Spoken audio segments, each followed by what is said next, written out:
Hello दोस्तों। हम व्यभिचार से कैसे बच सकते हैं और हम कैसे व्यभिचार से फाइट कर सकते हैं? क्या आप व्यभिचार से फाइट कर सकते हैं? कदापि नहीं। आप व्यभिचार से कभी भी फाइट नहीं कर सकते। आप व्यभिचार से कभी लड़ नहीं सकते।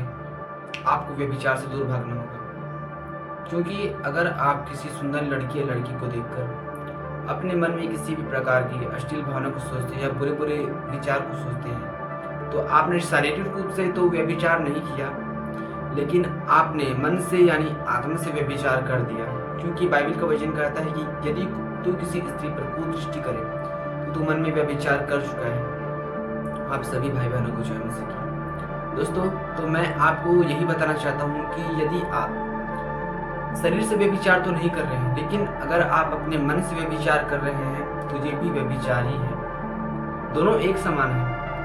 बाइबल कहती है कि सब प्रकार के अधर्म तो पाप ही है। दोस्तों, अगर हम अपने मन से सोचते हैं व्यभिचार, यदि हम अपने मन से किसी प्रकार की सुंदर लड़की या लड़की को देखकर अपने मन में किसी प्रकार के अश्लील भावना को सोचते हैं, तब तो ये अधर्म बन गया है। लेकिन बाइबल कहती है कि सब प्रकार का अधर्म तो पाप ही है।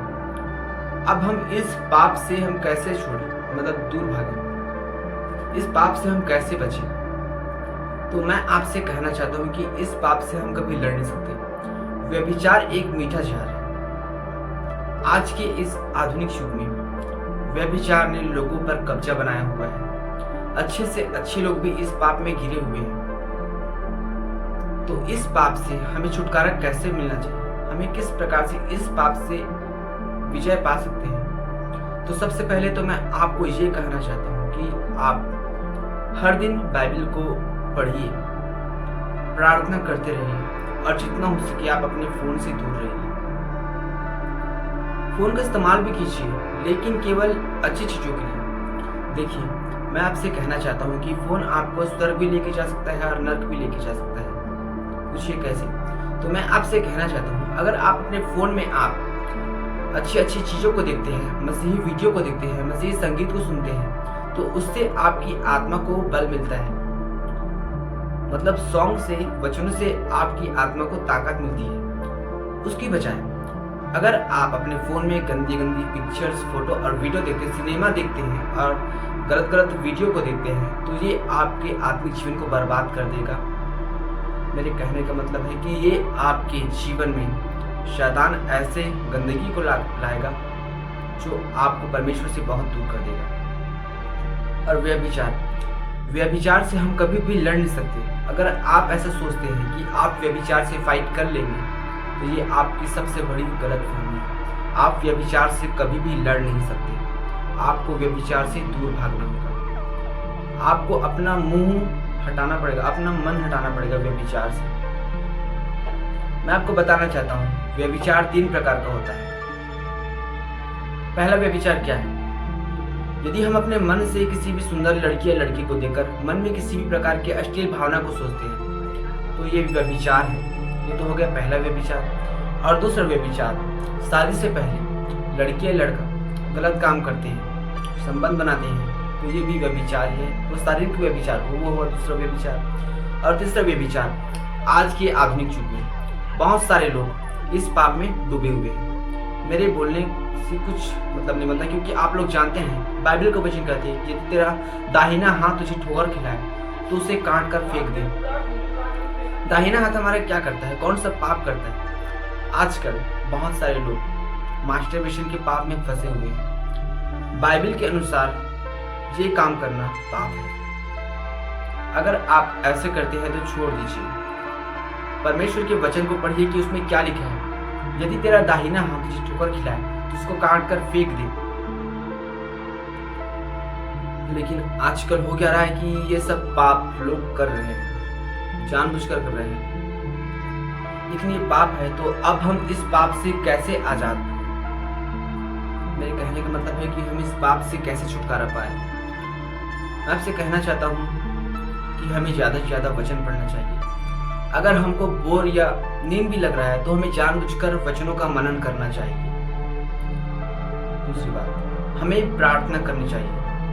अगर हमें प्रार्थना करने का मन भी नहीं हो रहा है तो भी हमें प्रार्थना करना ही है। और तीसरी बात, हमें प्रभु से प्रार्थना करनी चाहिए।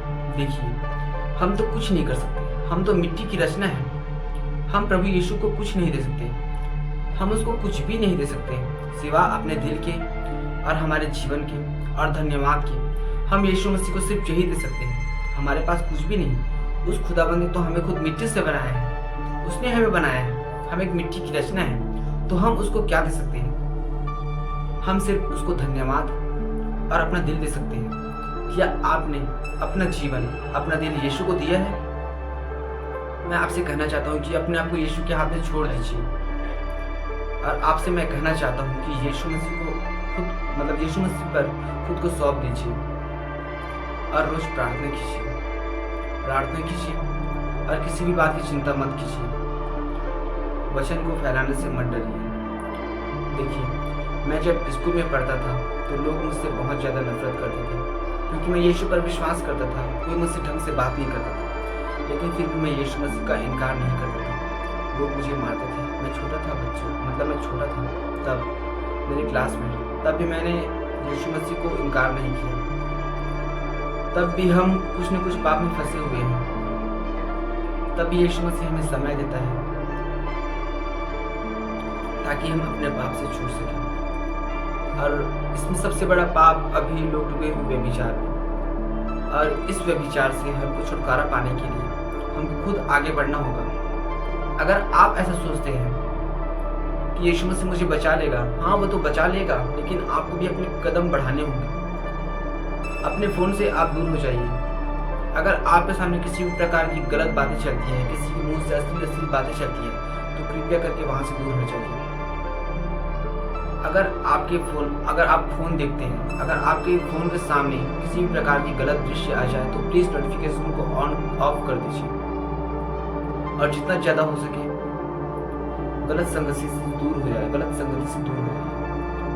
बाइबल कहती है कि गलत संगति अच्छी संगति को बिगाड़ देती है। मैंने अपने सभी दोस्तों को छोड़ दिया है।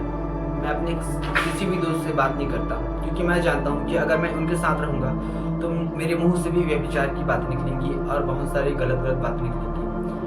तो मुझे परमेश्वर को खुश करना है, मुझे इंसान को खुश नहीं करना है, तो मुझे उस चीज़ से कोई फ़र्क नहीं पड़ता। वो लोग मेरे बारे में चाहे जो भी सोचे, मुझे कोई फ़र्क नहीं पड़ता। लेकिन हमें बचना है, पापों से बचना है। यीशु मसीह के वचनों का अनुसरण करना होगा। यीशु मसीह के वचनों को अनुसरण करने के साथ साथ हमको प्रार्थना करना होगा, बाइबल पढ़ना होगा और हर वक्त वचनों का अनुसरण करना होगा। तो दोस्तों, व्यभिचार से हम लोग लड़ नहीं सकते, भाग सकते हैं। जितना ज़्यादा हो सके व्यभिचार से दूर भागिए, क्योंकि आप व्यभिचार से लड़ ही नहीं सकते। ना मैं लड़ सकता हूँ, ना आप लड़ सकते हैं। व्यभिचार एक मीठा जहर है। इस मन को कंट्रोल करना बहुत ज़्यादा हार्ड है, कठिन है। अगर हम किसी प्रकार की आकर्षण चीज़ों को देखते हैं तो हमारा मन लालच करता है उस चीज़ को पाने के लिए। इसलिए हमारा जो आंखों की अभिलाषा है वो भी हमको पाप में ले जाती है। अगर हमारा आंख हमें ठोकर खिलाता है तो उसको निकाल कर फेंक देना है। हमें अच्छी अच्छी वस्तुओं को देखना नहीं है। क्या आप ये नहीं जानते कि जिसकी कल्पना हमने नहीं किया है, यीशु मसीह ने हमारे लिए उस चीज़ को तैयार किया है, जहाँ पर आनंद की कोई कमी नहीं है, जहाँ पर आनंद की भरपूरी है। अगर आप संसार में रहकर बुराई पर जय पाते हैं, पापों पर जय पाते हैं, तो यीशु मसीह एक दिन अनंत जीवन देगा। और वो अनंत जीवन ऐसा होगा, वहाँ पर कोई मृत्यु नहीं है, कोई शोक नहीं, कोई रोना नहीं है, वहाँ दिन और रात नहीं है, वहाँ खुशियाँ ही खुशियाँ हैं, वहाँ आनंद ही आनंद है। परमेश्वर हम सबको आनंद देना चाहता है। तो आपसे तो मैं कहना चाहता हूँ कि हम सबको परमेश्वर के स्वभाव में चलना है और ज़्यादा से ज़्यादा हो सके तो व्यभिचार से दूर भागना है। क्योंकि आज के युग में बहुत सारे लोग इस पाप में डूबे हुए हैं। अच्छे से अच्छे लोग भी इस पाप में डूबे हुए हैं और इस पाप से कोई भी आसानी से छूट नहीं सकता, कोई भी लड़ नहीं सकता। हमें प्रार्थना करना है यीशु मसीह से कि प्रभु तू ही कुछ कर, तो वो हमें सही रास्ता दिखाएगा। और उसके साथ साथ हमको भी अपने कदम आगे बढ़ाने होंगे। हमें अपने आप को कंट्रोल करना होगा। अच्छी चीज़ों को देखना बंद करें। जो चीज़ आपको लालच देती है उस चीज़ों को देखना बंद करें। फ़ोन को ज़्यादा देखना बंद करें। और बहुत सारी चीज़ें हैं जो हमको समझनी है। मैं आपसे ये कहना चाहता हूँ कि आप आज से ही बाइबल पढ़ना स्टार्ट कर दीजिए। मैं आपसे कहना चाहता हूँ कि आप उत्पत्ति से लेकर प्रकाशित वाक्य तक पूरा बाइबल पढ़ लीजिए। देखिए, मैंने उत्पत्ति से लेकर प्रकाशित वाक्य तक पूरा बाइबल पढ़ा है और मैंने फिर से स्टार्ट किया है। बाइबल ही एक ऐसी चीज़ है जो हमको पापों से बचा सकती है।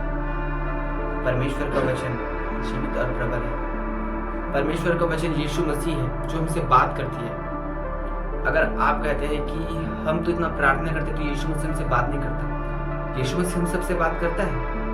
अगर हम बाइबल पढ़ते हैं तो यीशु मसीह हमसे बात करता है, क्योंकि परमेश्वर का वचन कहता है कि परमेश्वर का वचन ही यीशु मसीह है। आदि में वचन था और वचन परमेश्वर के साथ था और वचन स्वयं परमेश्वर था।